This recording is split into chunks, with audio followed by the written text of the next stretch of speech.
Alright team, SDF is right, to a degree, about what it takes to enable players to 1v3 in Dark and Darker. In case you haven't been keeping up with the game, here's the only thing you need to know. They removed solos, and SDF is dedicated to making the 1v3 dream come true, and he's mentioned two things that stand out as actually having potential. Low HTK, or TTK, which stand for hits to kill and time to kill, and ways that allow players to reduce incoming damage to 0. But how do I know he's correct? Is it just that I get a warm, fuzzy feeling whenever I see his smiling face? Well, I do, but that's not it. It's because games have used strategies like low HTK and TTK to enable players to win outnumbered engagements before. They've also used high HTK with high TTK, or low HTK and high TTK. What's the deal? How is SDF right if it doesn't really matter what form of this you choose? Well, the secret to that is in the other thing he mentioned, the ability to reduce incoming damage to 0, and using things like headshots to enable more skilled players to remove enemies faster than a heavy eater could smash a table full of Twinkies. Without further ado, let's talk about these other games and the ideas Ironmace can steal from them to allow players to sauce on their enemies. Because you know what they say, good artists copy, but great artists steal. Let's start by looking at a game that's the closest to the world SDF envisions.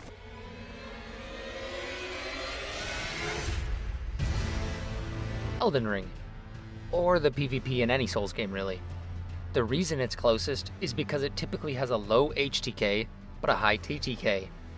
How the fruck does that work? It works for a few reasons. The first, and the one SDF mentioned, is that it allows players the opportunity to completely avoid incoming damage by using the dodge roll. But you can't just dodge and dodge and dodge like a deadbeat dad does with child support, because there are periods during your dodge where you're vulnerable. So this creates multiple dimensions to allow more skilled players to use this mechanic to gain advantages over others. It lets them properly time their own dodges to avoid damage efficiently and strike back, but also, and more importantly, it provides opportunities for less skilled players to be punished for using it as a crutch and panic rolling. This also prevents skilled players from being permanently invincible if another player is smart enough to bait a roll from them. Now, before I talk about why this doesn't translate one-to-one with Dark and Darker, I'd like to mention one thing quick that many players are not going to like. In order to win a 1v3, you must be more skilled than your opponents, or massively outgear them. And that's just how it is, which means that your opponents will need to make more mistakes than you do. And that's what a lot of these games do.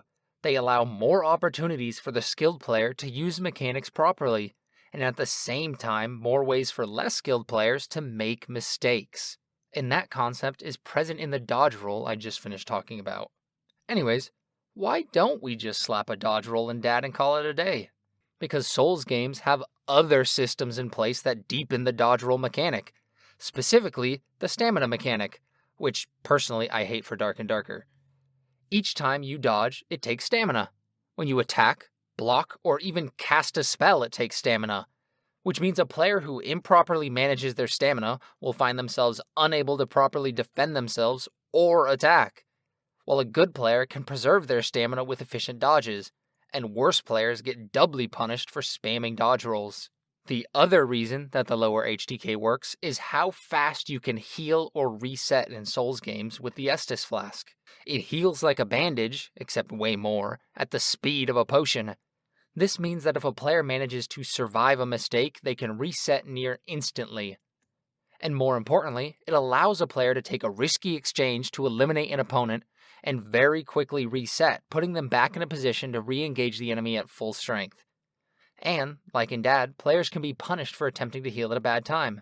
But in Souls games, you can punish opponents from further away, because it's a faster game. In fact, all of the games I'm going to talk about are faster than Dad, which is also a key component in all of these games that allow 1vx's, because a faster game makes a worse player more prone to mistakes, and allows a more skilled player to capitalize on those mistakes. In the case of Souls games, this means if you see an opponent healing behind the front line, The time they spent healing is proportionally much longer compared to Dad, because you can sprint past your opponents to punish that window of healing. Your opponents can miss the opportunity to punish, especially with slow weapons, due to your speed. Or you can even anticipate your opponent's attempts to punish you with a properly timed dodge roll. But you can't do this in Dad. Punishing an opponent healing behind their teammates is impossible. Not only because of things like narrow doorways making slipping past them just not a thing you can do, but because not only is there absolutely no way you can make it to the potion chugger in time, but because even if you could, you're just going to get domed by a Bardiche as you're forced to mosey on through the opposing barbarian to get to the back line. The next game is one beloved by all e-girls and e-boys, and that game is Valorant. It's also one where the theory almost completely overlaps with SDF's vision, but once again, it doesn't translate one-to-one for a couple of reasons. We only really have one thing to talk about, which is the HTK and TTK being low. A well-placed headshot instantly deletes an opponent in many cases, while bad aim greatly increases the HTK, TTK, and therefore the ability for your opponents to instantly turn and delete you. Which is all well and good. The idea here is exactly what SDF wants. So what I want to talk about is why it doesn't work in Dark and Darker. The first reason is that you attack much faster in Valorant. You can erase 3 opponents in less than 5 seconds with good aim. In Dark and Darker, that's not happening. On any weapon that can one-shot your opponents, you are not hitting more than one player in a 5-second time period. Usually. And unless some insane AoE shenanigans are happening, you aren't killing a team in 5 seconds, much less 30. The time between attacks is just too high, making the time for non-headshot kills to be relatively much higher than Valorant. The other reason this doesn't work is because of knowledge and reaction time. In Valorant, the ability to eliminate people so quickly greatly reduces the time you have to react. You can go from hearing footsteps to being dead so much faster than in Dark and Darker, punishing worse players for not being quick enough.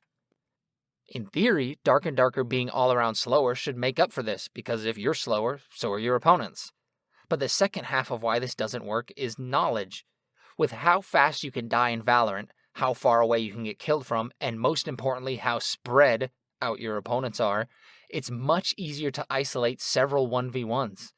People won't just clump up once it's a 1vx scenario because of how fast a good, keyword good, player can exploit that. Getting the drop on them for a moment would be enough time to kill all 3. But in Dark and Darker, teammates are usually so far up each other's asses that they're choking on each other. Pause. And even if you did isolate one, the team usually has much more time to react, and you aren't in a position to punish them if they can't. One last thing to note is that you know exactly what your opponents are trying to do and where they'll usually come from. You know they either want to kill you or plant the bomb / defuse the bomb, and there are only a handful of places that can happen. In Dark and Darker, you don't have to fight to the death if you can escape, and you don't know what your opponent's particular goal on the map is. Also, in Valorant, you know exactly where your opponent comes from. Yes, flanks can happen, but if someone is gone for a long period of time, then you can usually suss out that they're trying to do that. In Dark and Darker, if they're gone for a suspicious period, they could be hiding around a corner, going for a flank, or just making a break for it. The last game to mention, and the one that least aligns with the vision, is League of Legends. It has, most times, a higher TTK, and you're almost never 1, 2, or even 3-shotting your opponents. The game has a lot going on, and there are many reasons you can win outnumbered fights, such as gear gap, or some champs scaling better than others towards the end of the game, meaning the TTK can vary drastically from one champ to another. In Dark and Darker, you aren't going back to shop and buying new gear over the course of the game, but this isn't really what I want to talk about. I want to talk about crowd control and lifesteal.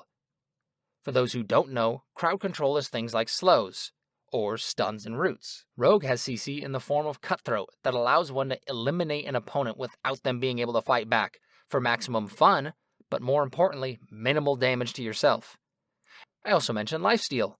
A champion can stay healthy to mitigate the extra damage their opponent outputs. After eliminating one opponent, it's possible to become unkillable to another, rewarding you for surviving the most dangerous part of the fight. And we sort of see this already in Dark and Darker with Warlock, which actually reminds me of something I almost forgot. But Dorigon, this is mostly scripted. How can you forget? Well, I remembered while typing this part out, so shut the frock up. Anyways, the reason I remembered is that not all champions in League are even capable of winning 1v1s in most scenarios.